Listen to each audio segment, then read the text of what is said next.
Hello friends, welcome to my channel English with Chhagan Arora. Friends, आज मैं आप लोगों के लिए लेस्ली नॉरिस की famous poem a tiger in the zoo की line to line explanation Hindi में लेकर आया हूँ। ये जो पोइम है, ये पोइम चिड़ियाघर में रहने वाले एक टाइगर की का कंपैरिजन एक जंगल में रहने वाले टाइगर से करती है। ये जो पोइम है ये चिड़ियाघर के टाइगर से जंगल की तरफ चलती है और वापस चिड़ियाघर की तरफ आ जाती है। इस तरह से पोइम जो है वो हमारे को ये बताती है कि एक टाइगर चिड़ियाघर में कैसा फील करता है और वो जंगल में कैसा बिहेव करता है, कैसा फील करता है। ये poem CBSE NCERT class 10 Rajasthan board के अंदर इंक्लूडेड है। तो आई होप फ्रेंड्स ये आपको एग्जाम में हेल्पफुल होगी। स्टार्ट करते हैं। He stalks in his vivid stripes. Stalks मतलब होता है फॉलो करना, इधर उधर घूमना। He stalks in his vivid stripes. Stripes होते हैं जो उसकी धारियां हैं, जो टाइगर के बॉडी पर नेचुरल धारियां हैं। The few steps of his case.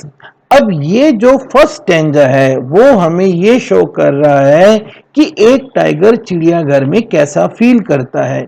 यानी कि वो टाइगर जो है वो अपने पिंजरे में जितना, क्योंकि छोटा सा पिंजरा होता है, अपने पिंजरे में जितने स्टेप्स वो ले सकता है वो उतने स्टेप्स लेता है, उतने स्टेप स्टॉक्स करता है on pads of velvet quite.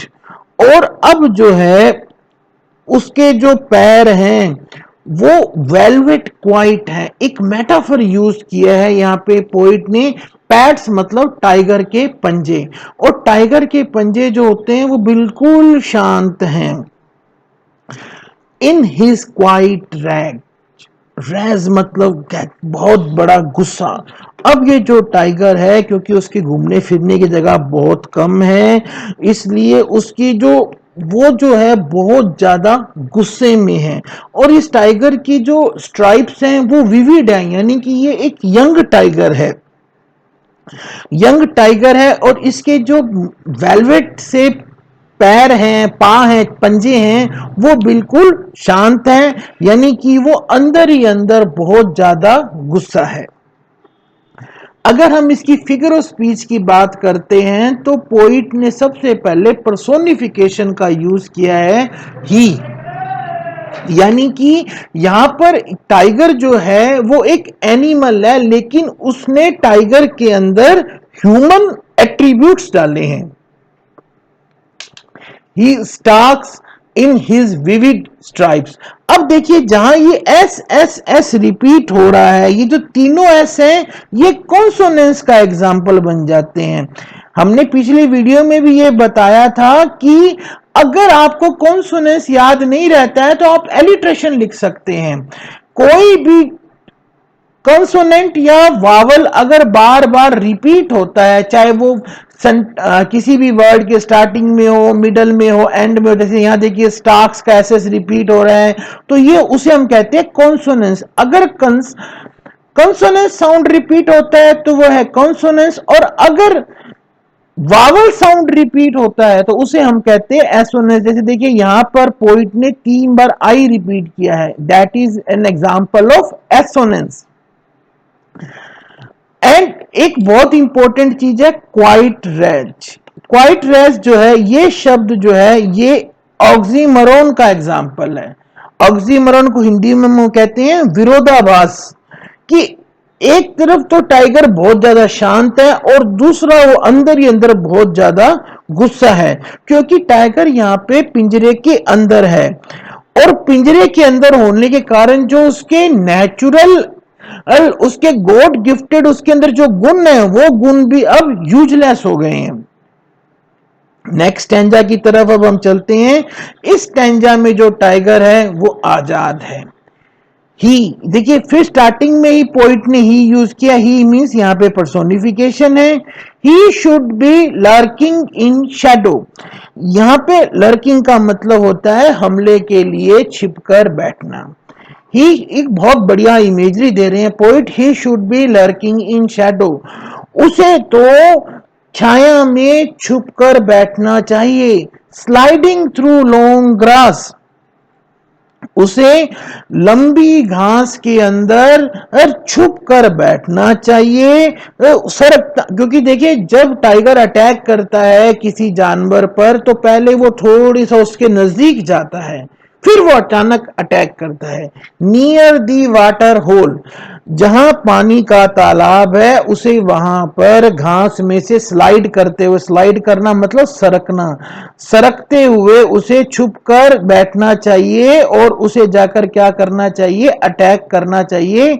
Where पम डियर पास, प्लम्प मतलब गोल मटोल, जहां पे गोल मटोल, डियर मतलब हिरन जहां से गुजरते हैं, उसे तो वहां पानी के पास में, पानी के पॉइंट के पास में छुपकर घास में से स्लाइड करते हुए अटैक करना चाहिए। यहां पर आप देखिए जो उसके नेचुरल गुण हैं उन वो सब के सब मेंटेन है। वहां पर टाइगर पिंजरे में कुछ ही कदम चल पाता था, यहां पर वो फ्रीली अटैक कर पा रहा है। अब हम नेक्स्ट, और यहां पे अगर हम इसकी राइम स्कीम की बात करते तो राइम स्कीम पिछले स्टैंजा में भी यही थी, ए बी सी बी कैसे निकालते, देखिए शैडो, क्योंकि हम शैडो को मानेंगे ए, ग्रास, शैडो से ग्रास मिलती नहीं, इसको मानेंगे बी, होल, होल को मानेंगे सी। अब देखिए ग्रास एंड पास दोनों मिलते हैं इसीलिए इसको हम मानेंगे, इसको बी माना है तो इसको भी बी मानेंगे। यहां पर एंजैबमेंट है क्योंकि ए की जो फीलिंग है वो नेक्स्ट वर्ड में कंटिन्यू, नेक्स्ट सेंटेंस में कंटिन्यू हो रही है। अब हम नेक्स्ट स्टैंजा की तरफ चलते हैं। He should be snarling around houses, इस स्टैंजा में भी पोइट जो है वो नेचुरल इनहेबिटेट में है, प्राकृतिक जीवन में है। वो कहता है कि पोइट को क्या करना, वो टाइगर को क्या करना चाहिए, तो पहली लाइन में पोइट ने पर्सोनिफाई कर दिया टाइगर को, he should be snarling around houses, उसे तो जंगल के किनारे जो घर है उसे तो वहां पर स्नार्ल करना चाहिए, स्नार मतलब गुर्राना चाहिए, जो शेर की जो दहाड़ होती है उसे तो वहां दहाड़ना चाहिए। ये स्नार्ल जो है ये एक ओनोमेटोपोइया वर्ड है। एट दी जंगल एज, जंगल के किनारे पर जो बने हुए घर हैं उसे वहां पर स्नार्ल करना चाहिए।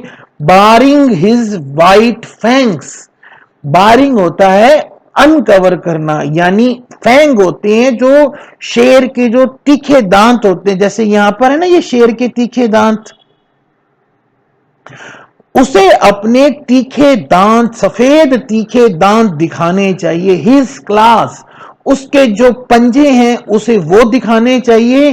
टेरराइजिंग द विलेज, उसे तो पूरे गांव को डरा देना चाहिए। जब एक शेर दहाड़ता है, एक टाइगर दहाड़ता है तो पूरा गांव डर जाता है, मीलों दूर तक उसकी जो रोर है, उसकी जो दहाड़ है, उसकी जो स्नार्ल है वो सुनाई देती है। अगर हम यहाँ पे फिगर ऑफ स्पीच की बात करते हैं, सबसे पहले हम राइम स्कीम की बात करते हैं, तो देखिए हमने हाउसेस को माना ए, एज को माना बी, क्लास को माना सी एंड विलेज। एज किससे मैच करता है, विलेज से, इसलिए इसको हम मानेंगे B, A B C B. सारे स्टैंजर्स की राइम स्कीम यही है बच्चों, इसे आपने याद कर लेना है। मैंने आपको पहले ही बताया कि ही जो है वो पर्सोनिफाई है, स्नार्ल जो है वो एक ओनोमेटोपोइया वर्ड है। पोइट ने इस स्टैंजा के अंदर एसोनेंस का यूज किया, जैसे देखिए शुड का ओ, अराउंड का ओ और हाउसेस का ओ, बारिंग का आई, हिज का आई, वाइट का आई और हिज का आई, तो ये सब के सब एसोनेंस के एग्जाम्पल हैं। इसी तरह से पोइट ने यहाँ पे कॉन्सोनेंस के एग्जाम्पल्स भी दिए हैं, जैसे देखिए एस, एस और एस। यहां पर पोइट एंजैबमेंट भी यूज करता है कि वो एक सेंटेंस से दूसरे सेंटेंस में जब जाता है तो जो विचारों का फ्लो है वो एकदम सही रहता है। अब हम देखिए अगर हम इस स्टैंजा की ओवरऑल बात करते हैं तो यहां पर जो टाइगर है वो पूरी तरह से डेवलप हो चुका है, और वो देखिए उसके पास जो पावर है, टाइगर की जो पावर है वो सबको, पूरे गांव को डरा रही है। अब हम नेक्स्ट स्टैंजा की तरफ चलते हैं। But he is locked in a concrete cell, पर अब जो टाइगर है वो तो कंक्रीट, कंक्रीट मतलब ये एक, जैसे ये पिंजरा आप देख रहे हैं, इस पिंजरे की ये जो हिस्सा है या जो इधर वाली दीवार है, इधर वाली दीवार है, वो कंक्रीट की बनी हुई है, वो तो एक कंक्रीट की दीवार में बंद है। हिज स्ट्रेंथ बिहाइंड बार्स, उसकी जो ताकत है वो बार्स, बार होती हैं ये सलाखें, उसकी ताकत इन सलाखों के पीछे है।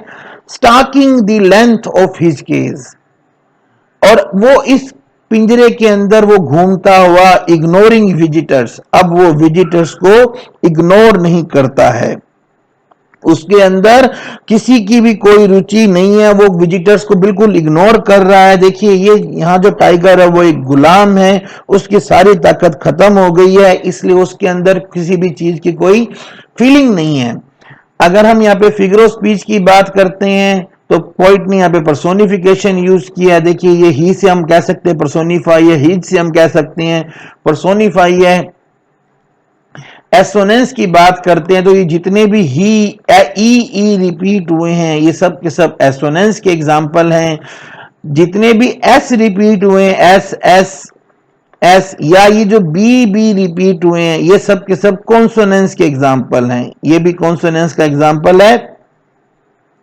इसके अलावा अगर हम इसकी राइम स्कीम की बात करते हैं तो देखिए सेल को हमने ए माना, बार्स को हमने बी माना, केज को हमने सी माना, और विजिटर्स को हमने, फिर बार से मैच करता है विजिटर इसलिए इसको हमने बी माना। अब लास्ट स्टैंजा की तरफ हम चलते हैं तो यहां पे वो कहता है he hears the last voice at night, अब टाइगर को रात की आखिरी आवाज सुनाई देती है, यानी कि जो उधर से आखिरी आवाजें किसकी आ रही हैं, the patrolling cars, patrolling car मतलब वो जो गाड़ियों पे घूमते हैं, गश्त लगाते हैं, उन्हें हम पेट्रोल गार्ड करने के लिए जो घूमते, चौकीदार टाइप के जो कारें घूमती हैं, उसको उनकी आखिरी आवाजें सुनाई देती हैं। And stairs with his brilliant eyes at the brilliant star, और वो अपनी चमकती हुई आंखों से चमकते हुए तारों को स्टेयर करता है, एक टक देखता है। यानी कि जो जो जू का जो टाइगर है वो अपने आप को ये कल्पना करता है कि एक दिन मैं भी कभी आजाद हो जाऊंगा। सो आई होप फ्रेंड्स ये छोटा सा मेरा प्रयास आपको एग्जाम में हेल्पफुल होगा। अगर आपको मेरा ये वीडियो अच्छा लगा हो तो प्लीज चैनल को सब्सक्राइब करना, वीडियो को लाइक और शेयर करना ना भूलें। इसके जो क्वेश्चन आंसर है मैं वो अगले वीडियो में बनाऊंगा। तब तक के लिए जय हिंद, भारत माता की जय।